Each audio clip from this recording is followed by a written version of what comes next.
So hey guys, welcome back and I hope everything is good and you all are doing well with your studies.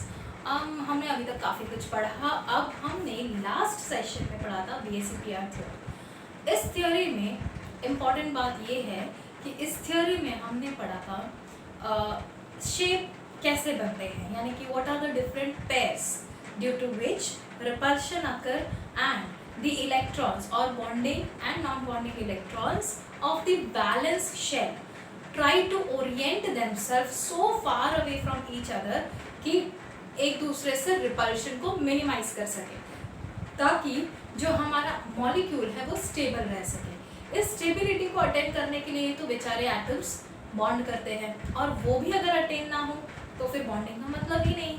तो इसीलिए इनको एक दूसरे से काफ़ी फार आगे रहना पड़ता है. बट स्टूडेंट्स, यहाँ पे आता है इम्पॉर्टेंट क्वेश्चन कि कौन कौन से शेप ये ले सकते हैं. So basically there are many shapes they can take. ठीक है, तो उन शेप्स के बारे में हालांकि अभी आपको जानने की खास ज़रूरत नहीं है. In this batch it is more than enough. Still if you require that is only a sheet which I have to provide you, तो which I be providing. But now the question comes is, हाँ फिर भी आपने सुना तो होगा tetrahedral, triangular, then octagonal. ये सारे जो शेप्स हैं ये इन्हीं रिपल्शंस की वजह से होता है डिफरेंट मॉलिक्यूल्स का. इसमें लोन पेयर का जो रोल है that is very important. So remember guys कि आप लोगों को ये डिफरेंट पेयर्स याद होने चाहिए, इनके बीच के रिपल्शंस याद होने चाहिए. अब हम जाते हैं नेक्स्ट थ्योरी पे, that is hybridization theory. Now question comes कि ये हाइब्रिडाइजेशन थ्योरी क्यों आया. इतना कुछ तो एक्सप्लेन कर दिया. Yes, see there is a rule, और एक रूल है जो हम आगे के जब हम स्ट्रक्चर के बारे में पढ़ेंगे, स्ट्रक्चर ऑफ एटम के बारे में पढ़ेंगे, तो उन रूल्स के बारे में हम डील करेंगे. बट अभी के लिए in general you can very simply understand कि बॉन्ड फॉर्मेशन में केवल वही इलेक्ट्रॉन्स पार्टिसिपेट कर सकते हैं जो, ध्यान से सुनिएगा, जो अनपेयर्ड हो. क्या हो? जो अनपेयर्ड हो, यानी कि बॉन्ड फॉर्मेशन में सिर्फ अनपेयर्ड इलेक्ट्रॉन पार्टिसिपेट करते हैं. अगर ऐसी बात है तो कार्बन के पास सिर्फ 2 अनपेयर्ड इलेक्ट्रॉन्स होते हैं, तो वो 4 बॉन्ड्स कैसे फॉर्म करता है? इसी थ्योरी को एक्सप्लेन करता है हाइब्रिडाइजेशन थ्योरी. ठीक है, इसी कॉन्सेप्ट को एक्सप्लेन करता है हाइब्रिडाइजेशन थ्योरी. इसी चीज़ को समझने के लिए हाइब्रिडाइजेशन थ्योरी पढ़ना भी ज़रूरी है. So now dealing with hybridization theory आपको कुछ चीज़ें बहुत अच्छे से पता होनी चाहिए, दैट इज इलेक्ट्रॉनिक कॉन्फ़िगरेशन. मैंने आपको इलेक्ट्रॉनिक कॉन्फ़िगरेशन बहुत पहले बताया था. क्यों बताया था? इसलिए क्योंकि अगर आपको इलेक्ट्रॉनिक कॉन्फ़िगरेशन क्लियर है तो आपको सारी थ्योरीज आराम से समझ आएगी. अगर कोई डाउट आता है आप पूछिए, but make sure electronic configuration या इलेक्ट्रॉन्स का distribution into the different shells कैसे होता है या आप अच्छे से समझ लें. नहीं आ रहा आप पूछिए, I am there to help you. Now let's begin with the session. इस सेशन में जैसा कि मैंने आपसे कहा हमें पढ़ना है हाइब्रिडाइजेशन थ्योरी. तो हम अपने पेन पेपर सब कुछ ले लेते हैं साथ में और उसके बाद स्टार्ट करते हैं. ठीक है, so let's start with the 4th theory, that is hybridisation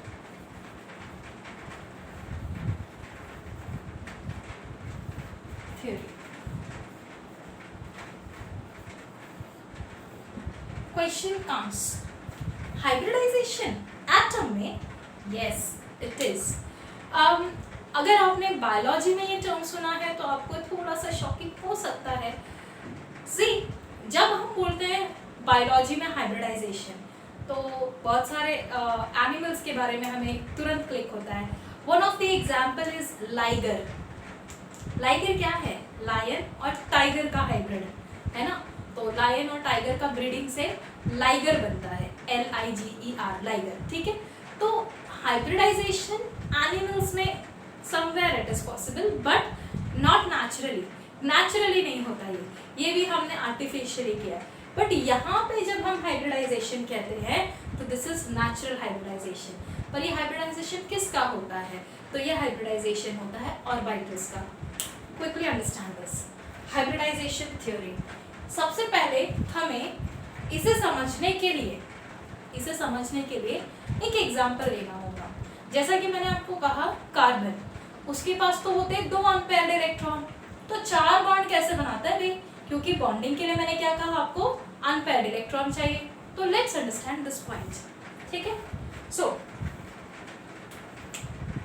first point to be noted before starting this theory is कि हाइब्रिडाइजेशन थ्योरी में क्या कहा था मैंने सबसे पहला, ओनली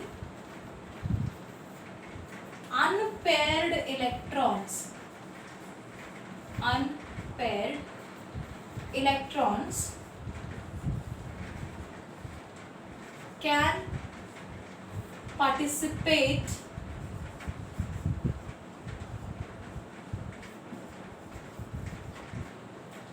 in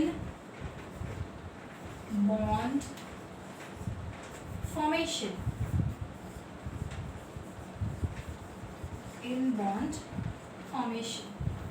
ठीक है।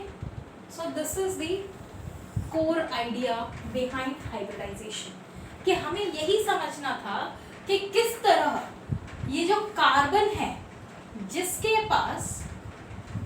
पास केवल 2 अनपेयर्ड इलेक्ट्रॉन है, कितने? केवल 2 अनपेयर्ड इलेक्ट्रॉन है, ठीक है। कैसे? तो this is 1s2, this is 2s2 and this is 2p2. So there is only 2 unpaired electron. तो इस हिसाब से carbon can make only 2 bonds. But how is it possible कि कार्बन 4 बॉन्ड फॉर्म करता है, as in this example?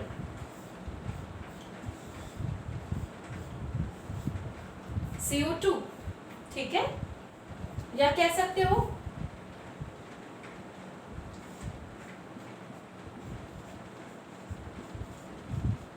देखिए carbon 4 bond form कर रहा है, कैसे? इसी क्वेश्चन को हमें सॉल्व करना था। सिर्फ कार्बन में ही नहीं, ये चीज बहुत सारे डिफरेंट एटम्स में होती है। अगर हमें इसे समझना है तो हमें थोड़ा सा इन डीप स्टडी करना होगा कार्बन को, ठीक है। तो होता क्या है, यहाँ पे मिक्सिंग होती है 2 शेल्स की, सब शेल्स की, not shell, S and P, ठीक है। There can be mixing of SP, SPD, SPDF. In our batch we will do this and this, क्योंकि इसमें ही बहुत सारे टाइप्स है।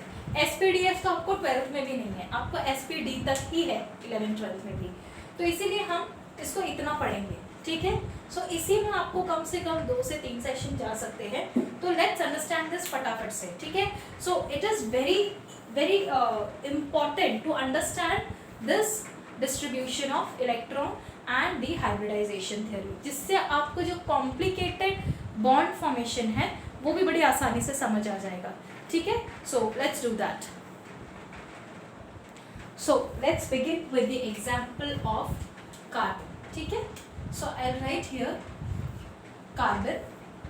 Its atomic number is 6. Its electronic configuration is 1s2, 2s2 and 2p2. So this is the orbital diagram. So this is known as, जब ये इस condition में होता है कार्बन एटम, इस स्टेट को कहा जाता है ग्राउंड स्टेट। ग्राउंड स्टेट मतलब अभी रिएक्ट करने के मूड में नहीं है, it is the ground state, ठीक है। So I will mention the name of the state here, this is ground state. लेकिन जब बारी आती है रिएक्शन करने की, तो रिएक्शन के वक्त क्या होता है, we provide some optimum temperature to a reaction to occur, for a reaction to occur. तो जब हम ऑप्टिमम टेम्परेचर प्रोवाइड करते हैं ना, तभी तो यहाँ पे गड़बड़ हो जाती है। तभी क्या होता है, ये इलेक्ट्रॉन्स एनर्जी गेन करते हैं और अपने से हायर शेल में जंप करते हैं। तो अंडरस्टैंड करते हैं कैसे ये जंप करते हैं। तो सी सबसे पहले एनर्जी ये गेन करता है, ये आउटर इलेक्ट्रॉन, और ये क्या करता है, अपने से हायर ऑर्बिटल में जंप करता है, ठीक है। फिर ये भी इलेक्ट्रॉन एनर्जी गेन करता है और यहाँ से इस वाले में जंप करता है। फिर ये वाला इलेक्ट्रॉन भी एनर्जी गेन करता है और अपने से हायर ऑर्बिटल में जंप करता है। जब ये प्रोसेस होता है, ये प्रोसेस किस हिसाब से हुआ, बाय गेनिंग एनर्जी। तो ये इलेक्ट्रॉन्स क्या कर रहे हैं, एनर्जी गेन कर रहे हैं। अगर ये इलेक्ट्रॉन्स एनर्जी गेन कर रहे हैं तो हम ऐसे स्टेट को बोलते हैं excited state. So let's first draw the diagram. तो हम इस चीज को नहीं बनाएंगे, सिर्फ इन दोनों को बनाएंगे। तो ये वाला जो होता है ऑर्बिटल, ये कैसा हो जाएगा, ये दोनों, क्योंकि जो बॉन्डिंग है वो कहाँ हो रही है, सिर्फ वैलेंस शेल में। तो बट ऑब्वियस सी बात है कि अगर सिर्फ वैलेंस शेल में हो रही है तो ये वाला शेल पार्टिसिपेट नहीं करेगा। So this will not participate in bonding, ठीक है। तो if this is not going to participate तो इसको मेंशन करने की अभी जरूरत नहीं है, ठीक है। तो हम देखते हैं इसका डायग्राम कैसे बनेगा। ये इलेक्ट्रॉन यहाँ गया, मतलब ऐसे, ये इलेक्ट्रॉन यहाँ गया, मतलब ये यहाँ पर है, और ये वाला इलेक्ट्रॉन यहाँ है, और ये वाला तो ऐसे का ऐसे ही है। Clear? So this is known as excited state. क्यों एक्साइटेड भैया? Because they have, these electrons have gained energy, ठीक है। सो ये मैं लिख देती हूँ यहाँ पे, गेन एनर्जी, और when they gain energy they go in excited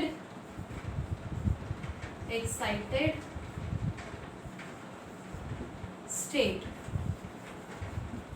अच्छा, आप लोगों को ये तो याद ही होगा कि नील बोर अंकल ने बोला हुआ था कि शेल्स ना केवल शेल है, यानी जिसमें इलेक्ट्रॉन रोटेट कर रहे हैं, बल्कि वो एनर्जी लेवल भी है।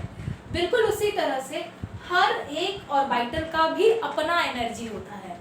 और एक और छोटी सी थ्योरी है, उस थ्योरी को भी जानना बहुत जरूरी है। वो सेकंड थ्योरी कहती है, मैंने फर्स्ट पॉइंट ऊपर लिखा है, सेकंड पॉइंट क्या, कि electrons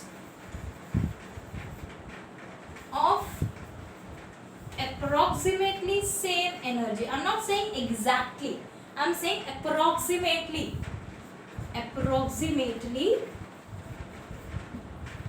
same energy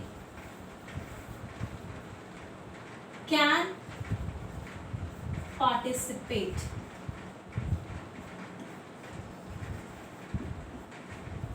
in bonding. But when I see to these things, these orbitals, one is s orbital and rest of the three are p orbitals. So they are having obviously different orbitals hai, so different energy, ठीक है। So this compared to this will have different energies, ठीक है। And if it is having different energies, then according to this rule, which I will be telling you what exactly it is in the structure of atom, as I said, according to this simple rule, अब भी ये चारों bonding में participate नहीं कर सकते। हाँ, ये तीन कर सकते हैं, पर ये अनपेयर्ड रहेगा तो ये अनस्टेबल होगा। तो ये चारों ने कैसे बॉन्डिंग किया? तो इसी को समझने के लिए हाइब्रिडाइजेशन थ्योरी कहती है कि after reaching excited state these orbitals mix. What happens to these orbitals? These orbitals mix together, और इसी के लिए सबसे बढ़िया टर्म दिया है हाइब्रिडाइज। These orbital hybridise. याद करो, हमने अभी तो एग्जांपल लिया लायन एंड टाइगर का mixture. So mixing of these orbitals are known as hybridization, और hybridized orbitals. So the next step, those step, ground state, excited state, and the last one but not the least one or the very important one is the hybridized orbital का formation. And ये पूरे जब mix होते हैं तो ये form करते हैं new type of orbital with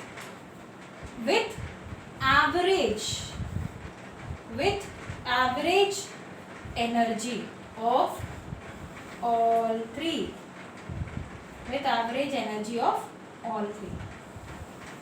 ठीक है, 1 2 3. Now all the 4 electrons are mixed and with new identity or new energy. The energy here is your average energy, and since this is an average energy here, so that simply means कि एक नया type का orbital है और इसी orbital को हम कहते हैं हाइब्रिडाइज्ड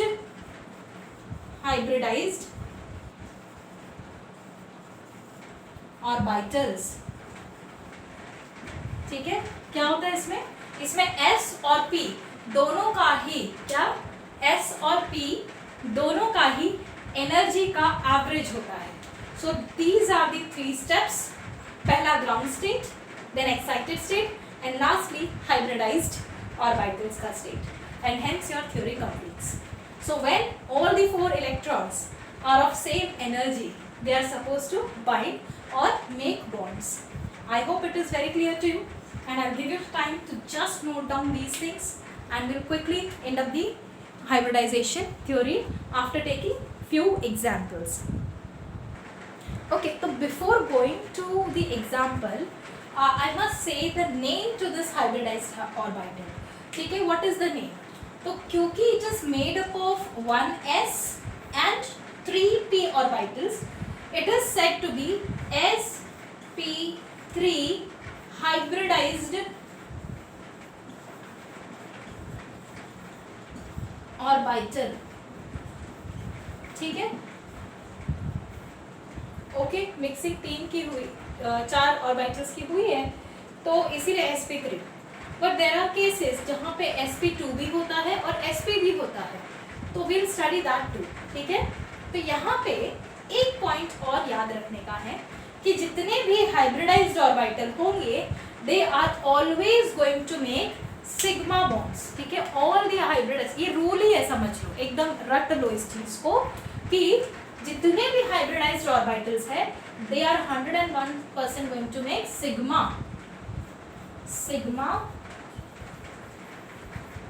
bonds. ठीक है, they will not form pi bonds at all. पर जो रह जाते हैं हाइब्रिडाइजेशन से बच जाते हैं, कैसे, will be seeing in their next example. ठीक है, उनके पास होता है फॉर्मेशन ऑफ पाई बॉन्ड. ठीक है, तो लेट्स अंडरस्टैंड दी मॉलिक्यूल. यहाँ पे हमारा है कार्बन. डायग्राम तो हमने पहले भी देखा है. ठीक है, इसका ये हाइब्रिडाइज्ड इलेक्ट्रॉन, ये और ये चारों इलेक्ट्रॉन हाइब्रिडाइज्ड है and it is making sigma bonds with hydrogen और if it is a chloromethane तो आई कैन से क्लोरीन. ठीक है, बट क्लोरीन में और भी 7 टोटल 7 इलेक्ट्रॉन्स होते हैं क्लोरीन में, तो ये लेके 7 electron. Now this is the shell, this is the second. ठीक है, एंड ऑलवेज रिमेंबर जब भी p ऑर्बिटल और s ऑर्बिटल हाइब्रिडाइज हो जाते हैं तो उनका जो स्ट्रक्चर है, ऑर्बिटल का स्ट्रक्चर, हमने लास्ट सेशन में भी बताया था कि वो हो जाता है डम्बल की जगह एक lobe, one lobe of dumbbell is enlarged and one is reduced. So this is your hybridized orbital. तो अगर हम इसके हिसाब से देखते हैं तो कैसा होगा structure. If this is the shape of hybridised orbital, shape of hybridised orbital, तो हो गया मेरा कार्बन का एक, ये दूसरा, ये तीसरा ऑर्बिटल एंड ये चौथा ऑर्बिटल. तो there are totally 4 orbitals of carbon. ठीक है. And of these 4 orbitals, or with these 4 orbitals, hydrogen is going to make bonds in this form.